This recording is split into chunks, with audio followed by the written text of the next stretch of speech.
नमस्कार दोस्तों, स्वागत है आप सबका एक बार फिर। आज की वीडियो में हम लोग इंटेस्टाइनल ऑब्स्ट्रक्शन, जो कि एक इमरजेंसी कंडीशन है, नोट कर लीजिए। एक इमरजेंसी कंडीशन है क्योंकि इस कंडीशन में इंटेस्टाइनल ऑब्स्ट्रक्शन का मतलब आंतों में होने वाली रुकावट।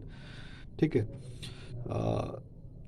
आंतों में होने वाली रुकावट किसी भी कारण से, जिसके कारण व्यक्ति यानी पेशेंट 4-5 दिन तक मोशन यानी स्टूल पास आउट नहीं कर पा रहा है, जिसके कारण पेट फूल जाता है पूरा।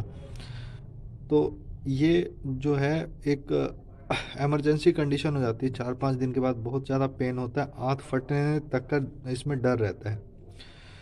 मैं अपने बारे में बता दूं तो मुझको इस केस के बारे में जानकारी जब मैं बहुत ज़्यादा टीनेजर था, 14 ईयर्स लगभग शायद में मेरी एज थी, तब से मैं इस केस के बारे में जानता हूं, क्योंकि ये मेरे फैमिली में हो चुका है। मेरे छोटे भाई के साथ में हुआ था ऐसा। वो शायद 10 ईयर्स का था उस समय में। तो आंतों में ऑब्स्ट्रक्शन हो गई थी, और ऑब्स्ट्रक्शन ऐसी ऑब्स्ट्रक्शन हो गई थी कि इमरजेंसी में हम लोगों को ऑपरेशन करवाना पड़ा था। बचने के चांसेस भी बहुत कम थे। तो मैं उस समय से इस केस के बारे में जानता हूँ, और वहीं से वहाँ के जो डॉक्टरों ने ऑपरेशन करा था उनसे मुझको इतनी प्रेरणा मिली, और मैंने बिल्कुल नज़दीक से इस केस को कवर करा था। 14 ईयर्स में, हाँ शायद मैं 10th क्लास में था उस समय में। तो मुझको तब से इस केस के बारे में जानकारी है, इसीलिए मैं चाहता हूँ सबसे पहले लोग खुद से गड़बड़ी करते हैं। बहुत ज़्यादा गड़बड़ी इसलिए करते हैं कि 2-2 3-3 दिन नहीं हो रही, आराम से अपना बैठे हुए हैं। ठीक है। गए, दिखा लिया कहीं से, मेडिकल से कोई लैक्सेटिव वगैरह की गोली ले आए, हाँ, और बस बैठ गए, कोई बात नहीं, मतलब दाव ले। सबसे पहला तो इस केस में पेशेंट जो भी होता है वो अपनी परेशानी छुपाता है, और छुपाते ही छुपाते बाद में ऐसी कंडीशन आ जाती है कि कई केसेस में डेथ तक हो जाती है। तो इसलिए एक तो ये, अगर आप किसी के साथ में भी ऐसा हो रहा है तो छुपाने की तो इसमें कोई बात ही नहीं है। बिल्कुल खुल के डॉक्टर के पास में जाएं, डॉक्टर के पास में जाएं, उसको सारी समस्या बताएं। ठीक है।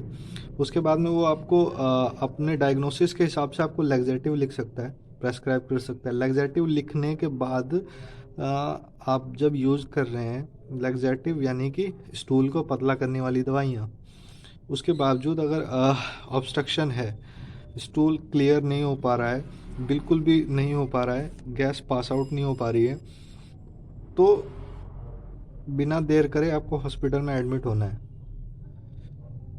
मैं बार बार समझा रहा हूँ कि इमरजेंसी कंडीशन ऐसी बन जाती है। ये मेरे संग में हो चुका है जब मैं बहुत ज़्यादा टीनेजर था। ठीक है। तो हॉस्पिटल में एडमिट होना है। हॉस्पिटल में एडमिट होने के बाद में अब आ जाते हैं केस पे, जो आज का टॉपिक था, इंटेस्टाइनल ऑब्स्ट्रक्शन। हॉस्पिटल में एडमिट होने के बाद में सबसे पहले अभी आ जाते हैं कारण में, किन किन कारणों में ऐसा होता है। सबसे पहले कारण नंबर 1, ट्यूबरक्लोसिस हो सकता है। ट्यूबरक्लोसिस के कारण में आंत का कोई भाग जाम हो सकता है। कैंसर में हो सकता है, ऐसा कैंसर में हो सकता है, या सडन प्रोसीजर जो आंतों के ऊपर कभी पहले करा गया हो तो उसके कारण भी हो सकता है।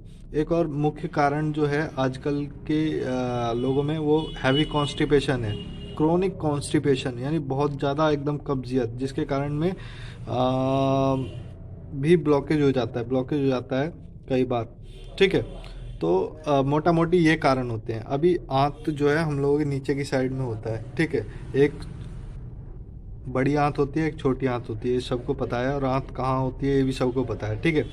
तो दोनों में से कहीं में जो है किसी भी पार्ट में ऑब्स्ट्रक्शन के कारण में, अभी जैसे कहीं नीचे के पार्ट में ऑब्स्ट्रक्शन हो गया, नीचे के पार्ट में ऑब्स्ट्रक्शन हो गया, अब वो तो पास आउट नहीं हो पा रहा है। अब उसको पास आउट नहीं होने के बारे में अब हम फीड कर रहे हैं, यानी खाना खा रहे हैं, बार बार पानी पी रहे हैं, सब चीज़ कर रहे हैं, तो धीरे धीरे जाम होते होते होते पूरी आंत भर जाएगी।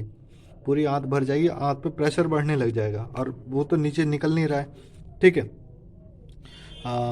स्टूल तो पास आउट हो नहीं रहा है। ठीक है ना, एयर पास आउट हो रही है, तो वो धीरे धीरे आंत पूरी भर जाती है। आंत भर जाने के बाद में सूजन हो जाती है, बहुत ज़्यादा हैवी सूजन हो जाती है, और गैस, ऊपर आंत में गैस भी भर रही होती है।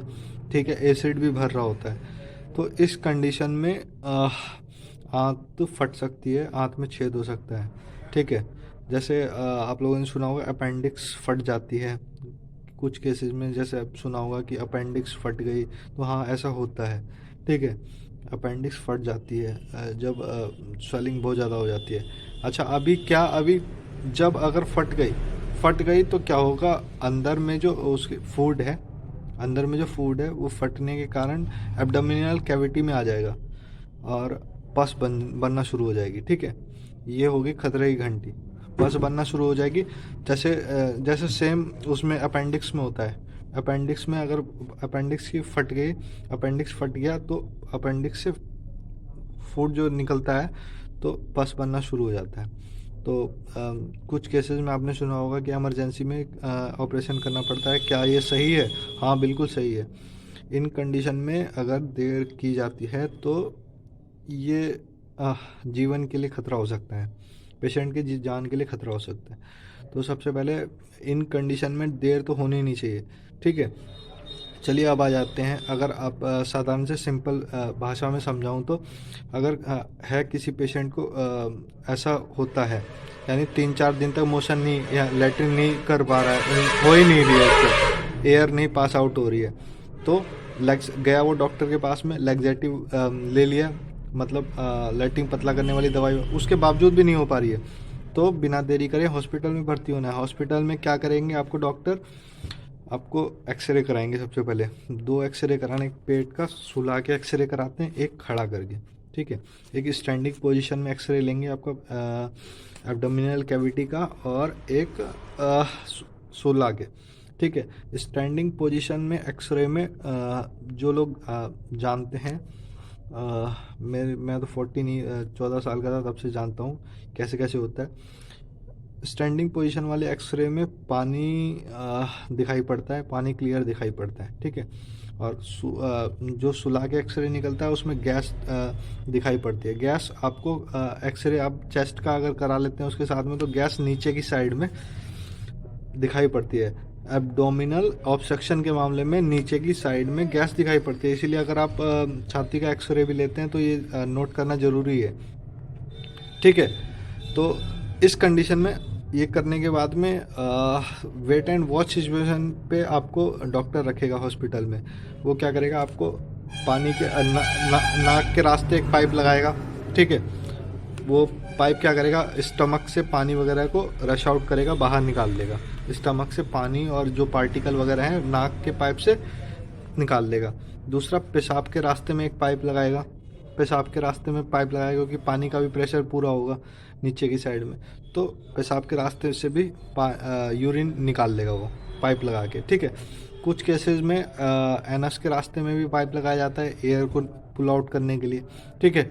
इस कंडीशन में, और हाँ, पेशाब का जो पाइप लगाते हैं उसकी रीडिंग भी लेते हैं कि कितना वॉल्यूम में यूरिन हुआ, क्योंकि उसकी यूरिन पे अगर कम हुआ तो यानी कि किडनी पे खतरा है, किडनी प्रॉब्लम में है।